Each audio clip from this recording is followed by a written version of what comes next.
Olympiad हो, चाहे Commonwealth हो या कोई भी हो, तो अपनी जनसंख्या के अनुपात में जिस प्रकार के मेडल हम लेकर आते हैं उसका प्रतिशत बहुत कम है। ये वही देश है जिसने होमी भाभा जैसा साइंटिस्ट दिया, अब्दुल कलाम जैसा मिसाइल मैन दिया,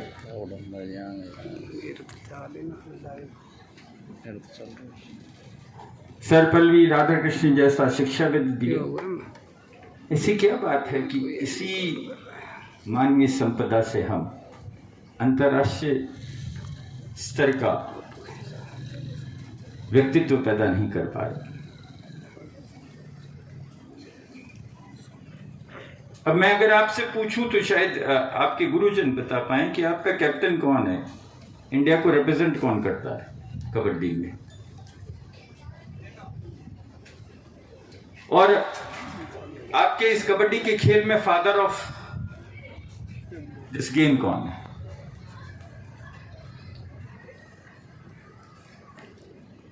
आप हरचंद्र बरार के बारे में अगर आप जानना चाहेंगे तो आपको पता लगेगा कि उस व्यक्ति ने किस प्रकार से 1998 में उनकी मृत्यु हो गई थी एक एक्सीडेंट में, कि कहां से वो चला पंजाब में और कहां तक वो आ गया।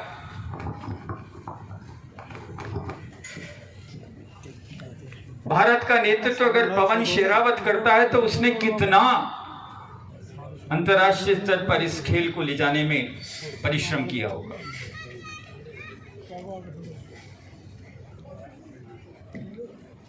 तमिलनाडु से चालू हुआ ये खेल 4000 वर्ष पुराना खेल है, हमारा ही खेल है, और जितनी अंतर्राष्ट्रीय स्पर्धा हुई है आज तक भारत, क्योंकि ये ओलंपिक के अंदर नहीं है इसलिए ओलंपिक तो नहीं हुआ, बाकी जितनी अंतर्राष्ट्रीय स्तर पर प्रतिस्पर्धा हुई है दोनों महिला और पुरुष वर्ग में स्वर्ण पदक जीतने का अगर कीर्तिमान स्थापित किया है तो भारत के उन खिलाड़ियों ने किया है जो कबड्डी क्षेत्र से आते हैं। अब जब तक इन बच्चों को ये जानकारी आप नहीं देंगे तब तक ये, आज अगर मैं इनको कहूंगा कि हरचंद बरार का जाकर शाम को जब तुम्हारे पास सबके पास में मोबाइल होंगे, अपने माता पिता का मोबाइल लेना और उनसे जानकारी लेना, आपके पास में गूगल पे पूरा का पूरा उनका डाटा आ जाएगा। पवन कुमार शेरावत के बारे में जब आप बात करेंगे तो आपको ये पता लग जाएगा कि कौन से साल तक ये आपको बराबर खिला रहा है।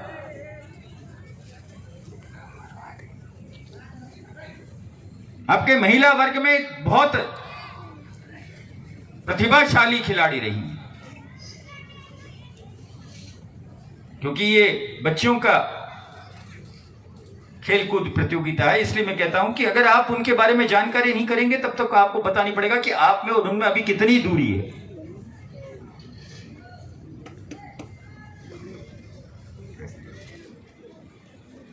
और आज तो इसकी इसलिए आवश्यकता है कि अब तो केंद्र सरकार ने एक बहुत बड़ा आपके खुद के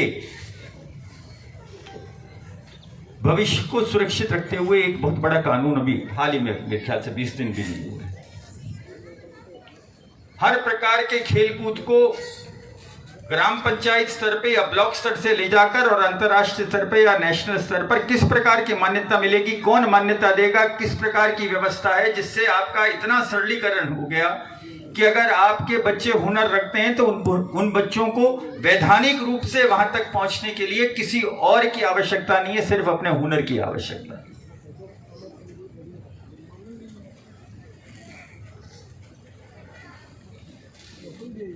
इस सारे खेलकूद के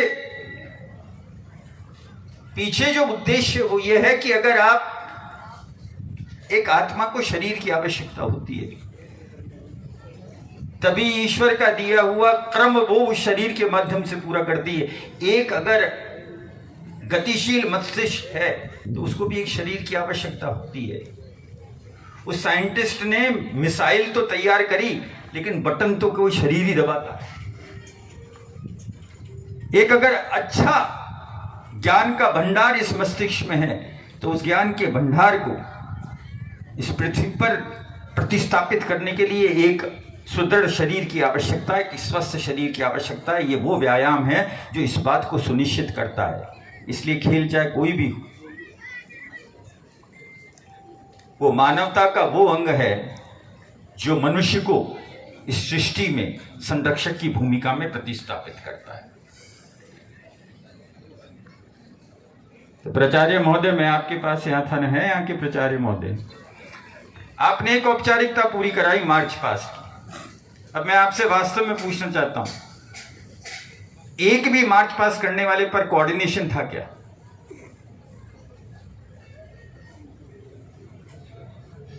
अगर आपके हर खेलकूद की एक आवश्यकता है कि जो भी खेलकूद होगा ये बच्चे मार्च पास करेंगे, तो कदम ताल कराइए।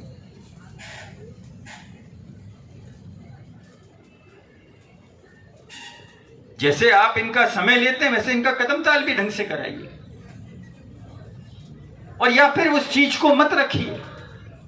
इन बच्चों की कोई गलती नहीं है, आपके इसका एक पाठ्यक्रम है कि अगर ऐसी प्रतियोगिता होगी तो इसमें ये चीजें होंगी। उसमें ये भी एक महत्वपूर्ण विषय है।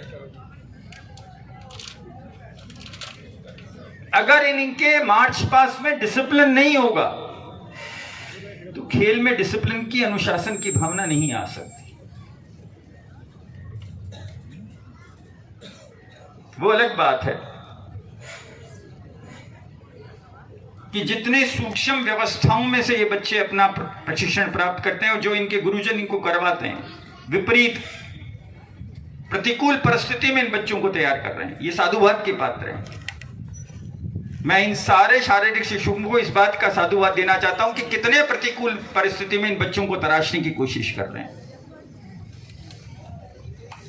लेकिन मैं इतना आपसे अपेक्षा करता हूं कि बाकी सारी चीज पैसे से उपलब्ध हो जाएगी, लेकिन इन बच्चे के भीतर जो आत्मविश्वास है उसको जागृत करने के लिए इसको कहीं ना कहीं हमको इससे बड़ा एक स्वरूप इसके सामने लाकर खड़ा करना पड़ेगा कि यहां तक तुम्हें पहुंचना है, तब वो लक्ष्य की प्राप्ति में उत्कृष्ट परिणाम प्रदर्शित करेगी। अगली बार एक रख लीजिए, आप किसी न किसी स्कूल में होती है, उसके प्राचार्य को हम कहते हैं, हम डीओ को बोलते हैं कि वहां आने से पहले शारीरिक शिक्षकों से पूछा जाए कि उस खेल का इतिहास क्या है। और आपके पास में जब आप ऐसे खेल कूद की प्रतियोगिता करो तो उनके, आपके ये हमारे नेताओं के पोस्टर लगाते हैं ना, उसकी जगह तो उनके पोस्टर लगे रहने चाहिए, जिसको ये मालूम हो कि यहां वहां गया था और उनका वो पोस्टर था, मुझे वहां तक पहुंचना। 5-4 पोस्टरों की जरूरत है, इतने ही लोग बाग मिलेंगे। कम से कम उनके सामने हो, उनका पूरा छोटा सा एक जीवन का वृत्तांत लगाएंगे। बच्चे यहां रात को भी रहेंगे, वो अपने खाली समय में जब ये पढ़ेंगे तो वो याद रखेंगे उनको, क्योंकि मैं जिस खेलकूद प्रतियोगिता का हिस्सा हूं या मैं जहां कोशिश कर रहा हूं, मेरा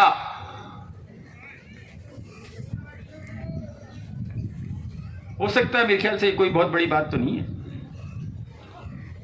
विधायक जी से हाँ करवाएं।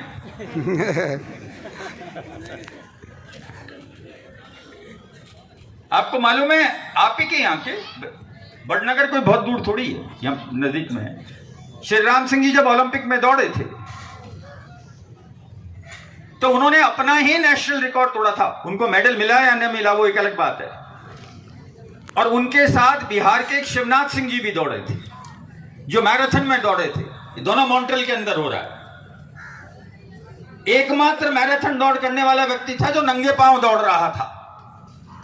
इस भारत के शरीर की तासीर इतनी ज्यादा सुदृढ़ है कि अगर लक्ष्य प्राप्त करना चाहे तो आदमी व्यवस्थाओं के अनुकूलता नहीं देखता, लक्ष्य की प्राप्ति के लिए देखता।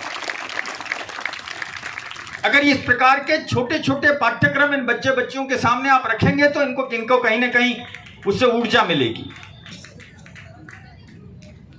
वो सामान्य ज्ञान की व्यवस्था भी है, और इनके लिए तो ये आवश्यक है कि जिस खेल में ये हैं, कम से कम उस खेल के लक्ष्य को प्राप्त करने के लिए इनके पास में उससे भी बड़ा लक्ष्य होना चाहिए कि मुझे वहां तक पहुंचना है।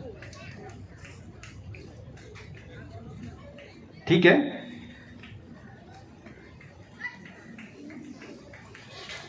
अभी शारीरिक शिक्षक कहेंगे कि ये कहां से आ जाता है। लेकिन मैं आपसे निवेदन कर रहा हूं, आपके पास में जो कला बैठी है ना, इसका खुद का कार्य क्षेत्र का समय 8 से 10 साल है। अगर इनको अपनी अपनी व्यवस्थाओं से अपने उस क्रीड़ा में पारंगतता हासिल करनी है तो 10 साल से ज्यादा का करियर का काल नहीं रहता। 25 साल तक तो आपको वो कर लेना पड़ता, 25 साल बाद में तो आपका उत्तरार्ध चालू हो जाता है ये। इसलिए जो कुछ भी करना है आज करना है। इनके पास में जो 19 साल की बच्चियां हैं, इनके पास में मैक्सिमम 10 साल है। मैं तो मैक्सिमम दे रहा हूं, 25 साल बाद में नहीं, उसके बाद में धीरे धीरे धीरे शारीरिक क्षमताएं और भी, कोई बहुत ही ज्यादा अगर एक्सेल कर रहे हैं तो अलग बात। और एकमात्र ऐसा करियर है कि जो बाकियों को 60 बरस बाद देता है ना, इनको 6 साल में दे देता है। अगर लगन सही रही, अगर वहां तक पहुंच गए तो जो बाकी लोग 60 साल में प्राप्त करते हैं, ये 6 साल में प्राप्त करने की व्यवस्था रखते हैं। सिर्फ नेशनल रिकॉग्निशन की बात होती है। और इनमें से बहुत से ऐसे होंगे कि जो इसको अगर सीरियसली लेंगे तो ये फिर बाद में कभी न कभी कोच बन के भी आएंगे।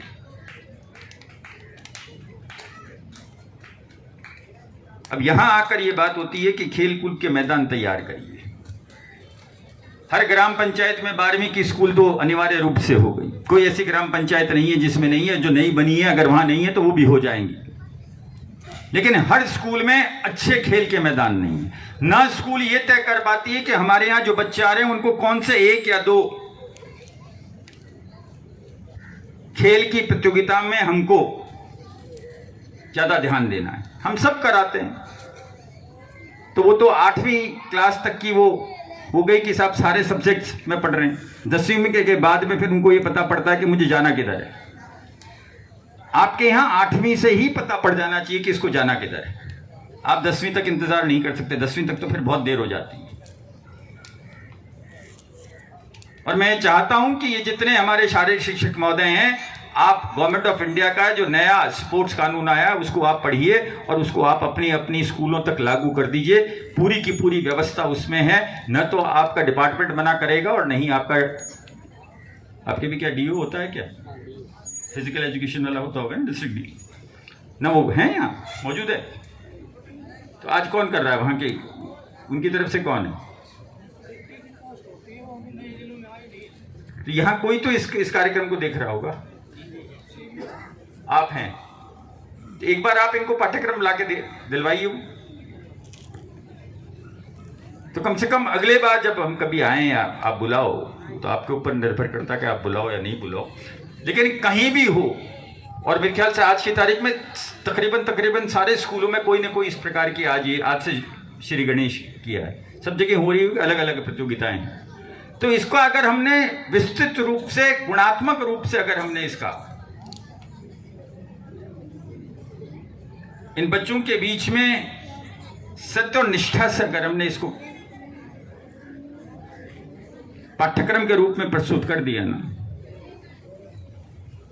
तो हो सकता है कि इनको देखने के लिए हमको दिल्ली जाना पड़े कि आज वो हमारे यहाँ से खेल रही हैं। हम दिल्ली जाकर उनका अंतर्राष्ट्रीय स्तर की उस प्रतिस्पर्धा में देखें। तो शुरू अगर आज करनी है तो अब ये बताइए उसमें मेरा क्या योगदान है। बाकी तो सारी बातें, सड़कें तो विधायक जी बना देंगे। कोई विषय है तो ये खोल देंगे। आप ये बताइए कि सांसद महोदय, आपसे ये हम अपेक्षा रखते हैं, जोर से बोलो, उनको भी सुनाई दे। ग्राउंड की 4 दीवारी, अगर ग्राउंड की 4 दीवारी बनने से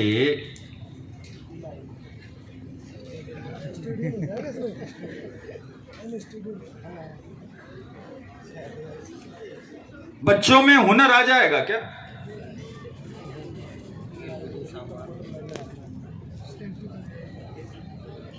अगर स्टेडियम बन जाता है तो लेडीज स्टेडियम तो डिस्ट्रिक्ट और सब डिवीजन हेडक्वार्टर पे बनता है, स्टेडियम हर जगह नहीं बन सकता, क्योंकि कॉलेज अगर फिर तो ग्राम पंचायतों में भी कॉलेज खुलने लग जाए हर एक में, वो संभव नहीं है, उनका अपना एक होता है। लेकिन स्टेडियम भी हर डिस्ट्रिक्ट के अंदर खोलने की योजना है, वो आप पढ़ोगे तो उसमें आपको सब कुछ मिलेगा जो मैं आपको बता रहा हूँ, वो तो अभी समय नहीं है। मुझे ये बताइए कि विधायक महोदय आप बता दे रहा हो कि सांसद से आपको क्या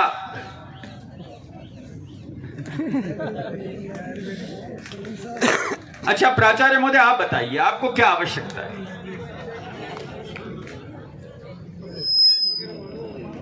आपके यहाँ का सरपंच कौन यहाँ मौजूद है? ये रहा सरपंच साहब आप बताओ ना, आप तो बिगड़ दल के सरपंच हो ना, कोई दल है ही नहीं आपका तो। अच्छा एक काम करें, वो तो हम दे जाएंगे। आज जो आपने कार्यक्रम रखा है इसके लिए क्या चाहिए ये बताओ ना, वो तो दे जाएंगे हम। अच्छा एक बात बताओ, ये भामाशाह जितने भामाशाहों ने कुल मिलाकर जितनी रकम दी कितनी होती है? लगाओ ना आप, कितनी होती? उतनी की उतनी हम और दे देते हैं। ताली मत बताओ अभी तुमने क्यों दी है, ये तो हम पता करें। आपके एसडीएमसी है, एसडीएमसी होगी, हम अनटाइड फंड दे रहे हैं आपको प्राचार्य महोदय, 3.5 लाख का अनटाइड फंड दे रहे हैं। इन बच्चों के खेल कूद के लिए आपको कब क्या आवश्यकता हो आप उसमें से लेना, ठीक है? नहीं ठहरो, ताली मत बजाओ।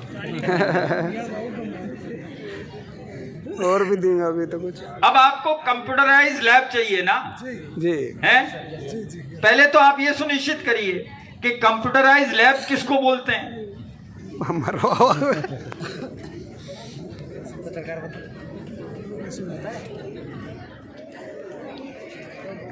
मुझे कोई कहते हैं कि साहब ये लाइब्रेरी दे जाइए, आके प्रशिक्षण कराने वाले कहते हैं ये लैब दे जाइए। ये दोनों एक चीज है या अलग अलग हैं? अच्छा एक बार बताओ, आप में से कितने बच्चे आप लोग बैठे हो जो नेट से पाठ्यक्रम को एक्सेस करते हो? मोबाइल तो इतना तो इनको मालूम है, आपसे ज्यादा मालूम है। ये बच्चे तो मोबाइल, मेरे ख्याल से आपका मोबाइल हैंग कर जाए तो ये बच्चे उसको वापस रिबूट कर सकते हैं, है ना ऐसा?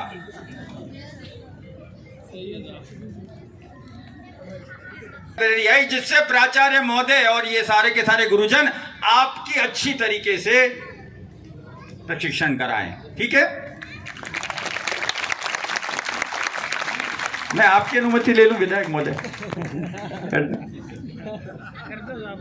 आप सबका स्वागत है, अभिनंदन है। जो आत्मीयता से आपने ये कार्यक्रम किया ना, ये यदा कदा देखने को मिलता है। मेरे ख्याल से साफे आपके खत्म हो गए, वरना आप अभी 10-15 को और पहना रहे है। ऐसा ही नहीं पहनाया जाता, बड़े प्रेम होता है ना मन में, तब पहनाया जाता है। आजकल लोग बाग सोच लेते हैं कि साहब ये औपचारिकता होगी, औपचारिकता नहीं होती। जेब से एक रुमाल भी निकलता है ना,